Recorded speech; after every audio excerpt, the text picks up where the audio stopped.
फौजी अदालतों में सिविलियंस का ट्रायल रोकने का फैसला। वजारत दिफा ने सुप्रीम कोर्ट के फैसले के खिलाफ दूसरी अपील दायर कर दी है। आर्मी तनसीबात पर हमलों के मुल्जिमान का ट्रायल फौजी अदालतों में न करने का फैसला कलअदम करार देने की इस्तदा।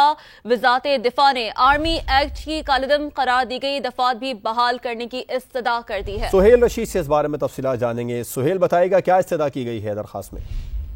देखिए, मिलिट्री कोर्ट में सिविलियंस के ट्रायल के खिलाफ जो फैसला था सुप्रीम कोर्ट का 5 रुकनी बेंच का, उसके खिलाफ ये दूसरी अपील दायर की गई है। पहले गुज़श्ता रोज सिंध हुकूमत ने अपील दायर की थी और अब वजारत दिफा ने खुद भी अपील दायर करते हुए उस फैसले को कलअदम करार देने की इस्तदा की है और साथ ये कहा है कि आर्मी एक्ट की जो कलअदम करार दी गई सेक्शन 59(4) भी है उसको भी बहाल किया जाए। वजारत दिफा ने अपनी अपीलों पर आखिरी फैसले तक जो फौजी अदालतों में ट्रायल रोकने का फैसला था उस पर भी हुक्म इम्तना की इस्तदा की है और ये कहा है कि सुप्रीम कोर्ट के 5 रुकनी बेंच ने जिन दरखास्तों पर फैसला दिया वो नाकाबिल समाअत थी। आर्टिकल 184(3) के तहत वो समाअत के काबिल नहीं थी, लेकिन उनको न सिर्फ काबिल समाअत करार दिया गया बल्कि उस पर एक फैसला भी दिया गया, जबकि किसी किस्म के भी बुनियादी हुकूक की खिलाफ वर्जी मुल्ज़मान की नहीं हो रही थी। अदालत को बताया गया था कि उनको अपील का हक भी दिया जाएगा, वजूहात पर मुस्तकिल फैसला जारी किया जाएगा, लेकिन उसके बावजूद अदालत ने ट्रायल रोका और एक फैसला दिया जिसको कलअदम करार देने की इस्तदा की गई है। और ये भी कहा गया कि आर्मी एक्ट की जो